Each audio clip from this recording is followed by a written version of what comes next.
2 years of fighting, more than 100,000 people killed, millions displaced. There seems to be no end in sight to the war in Syria, but it's not only human life which is at risk. The country's rich cultural heritage is also in danger of being wiped out. This is Crac de Chevalier Castle, built between 1142 and 1271 and named one of UNESCO's World Heritage Sites. Earlier this year, one of its towers was damaged in an air raid.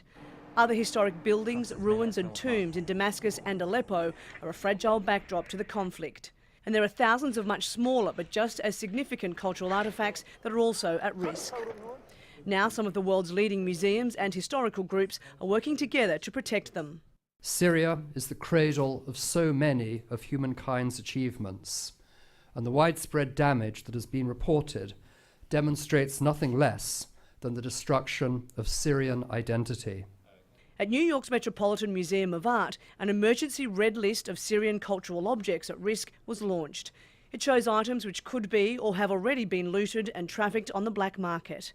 They include sculptures, ceramics, coins and manuscripts, which have significant monetary value. We are engaging internationally with national police, customs officials, ministries of culture, and other relevant entities in countries where Syrian cultural objects might transit and where these objects might find a market.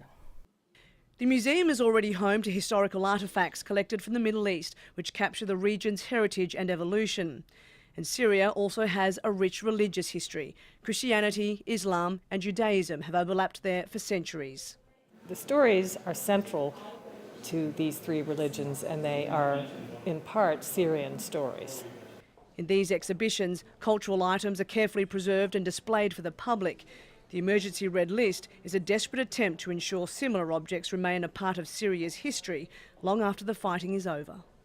The Metropolitan Museum of Art calls itself the great guardian of ancient civilization. But if the destruction of Syria's artefacts and its historical sites continues, there won't be much left to guard. Cath, Al Jazeera, New York.